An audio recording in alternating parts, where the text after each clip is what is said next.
All Odisha घरोई विद्यालय महासंघ पक्षरु शिशु महोत्सव महक 2024 भद्रक टाउन हॉल रे अनुष्ठित होई जाइछि। लायन क्लब रो सहभागितारे 2 दिन धरी एही शिशु महोत्सव अनुष्ठित होई जाइछि। लायंस क्लब रो डीजी प्रलोब्ध जेना मुख्य अतिथि भाबे जोग देइथिबा बेले पीडीजी प्रकाश कुमार जेना और सेक्रेटरी शुभ्रकाश नायक सम्मानित अतिथि भाबे जोग देइथिले। घरोई विद्यालय महासंघर सभापति अशोक कुमार महांती उत्सव को उद्घाटन करथिले। घरोई विद्यालय महासंघ जिला संपादक प्रहलाद कर और भद्रक ब्लॉक संपादक पूर्णचंद्र सेन सभा परिचालना करथिले। तेबे उद्यापनी सभारे पिलांक प्रतिभा को प्रशंसा करी सरकारी स्तर रे हेउथिबा सुरभि कार्यक्रम भली बेसरकारी स्तर रे लायंस क्लब सहयोग रे एही भली कार्यक्रम को प्रशंसा करिसंती। तेबे समस्त कार्यक्रम रे घरोई विद्यालय सभापति अशोक कुमार महांती सभापतित्व करी कार्यक्रम आयोजनर उद्देश्य ज्ञापन करथिले। सरकारी विद्यालय रे जेपरी पिलांक पई सुरभि कार्यक्रम करा जाउछि, बेसरकारी विद्यालय रे एही सब कार्यक्रम हेउ नथिला। फलरे पिलांक प्रतिभा सामना को आसी पारु नथिला। तेणु बेसरकारी विद्यालयर पिलांकु नेई एही कार्यक्रम करी पिलांक प्रतिभा को सामना को आनिबार एहा एक प्रयास बोली श्री महांती कहिसंती।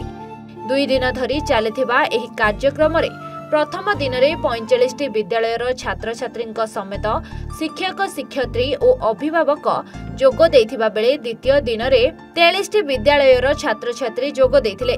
तेबे उत्तम कार्य पाई 45 विद्यालय को मानपत्र प्रदान करा जाइथिबा बेले कृति छात्र छात्री को पुरस्कृत करा जाइछि।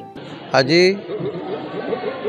2024 महक प्रोग्राम आपण माने जानिछि। महक रो उद्देश्य होछि गवर्नमेंट स्कूल जमती सुरभि प्रोग्राम होछि सही भाया एटा प्राइवेट स्कूल एसोसिएशन रो महक। ये महक रो उद्देश्य होछि आमर कुनि कुनि पिला माने जो माने अछन तांकर प्रतिभा को आमे उन्मोचन करूछु।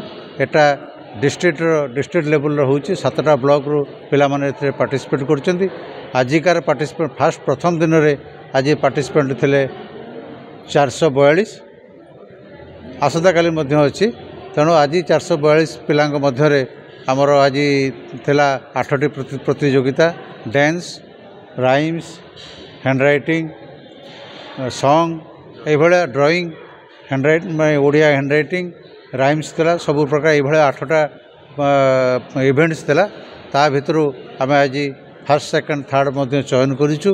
ता छड़ा समस्त को पार्टिसिपेशन सर्टिफिकेट देइछु।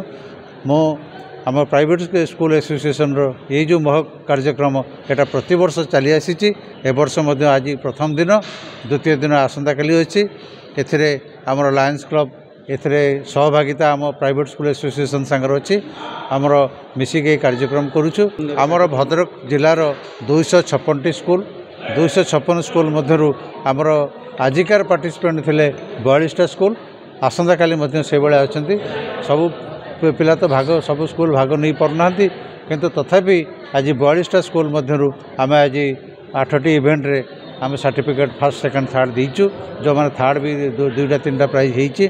तेणु जो अनुसार सिलेक्शन कराई पूरा एटा प्रतिभा उन्मोचन एटा हूँ महक मान प्रतिभा उन्मोचन। ये कार्यक्रम आज प्रथम दिन समापन हो। मु लायंस क्लब जड़े सभ्य एवं प्राक्तन गवर्नर मो ना प्रकाश कुमार जेना। मु आज निमंत्रित अतिथि भाव जोग देइथिली। ये कार्यक्रम एक नियारा कार्यक्रम। ये कार्यक्रम जो मैंने करिसेंती सेमानकु प्रथम साधुवाद देवी लायंस क्लब्स इंटरनेशनल तरफ एवं तांकर उत्तरोत्तर उन्नति निश्चय कामना करी।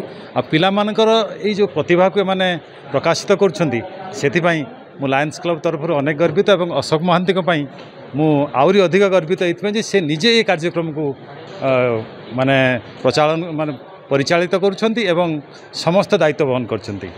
मु सेथिपाई अनुष्ठान तरफ समस्त तरफ आउथर धन्यवाद देवी। धन्यवाद। मो लायन प्रलुब्ध जेना डिस्ट्रिक्ट गवर्नर आम लायंस डिस्ट्रिक्ट 322C5 रो आज जो कार्यक्रम होतला भद्रक जिलार प्राइवेट स्कूल एसोसिएशन एवं लायंस क्लब भद्रक मिलित आनुकूल्य रे जो प्राइवेट स्कूल पिला मानकर प्रतिभा को सर्वसम्मुख में आने एक पदक्षेप जहाँकि से माने अनुभव करथिले जोटा गवर्नमेंट स्कूल ले होची प्राइवेट स्कूल मानकर एक समस्त स्कूल मानक मिसई कि कौन सी कार्यक्रम हो नथिला से एटा को करथिबारु मो लायंस क्लब तरफ साधुवाद जनाऊँगी ए अनुष्ठान को। भद्रकरू शुभ्रकांत राउतराय रिपोर्ट A1 ओडिशा।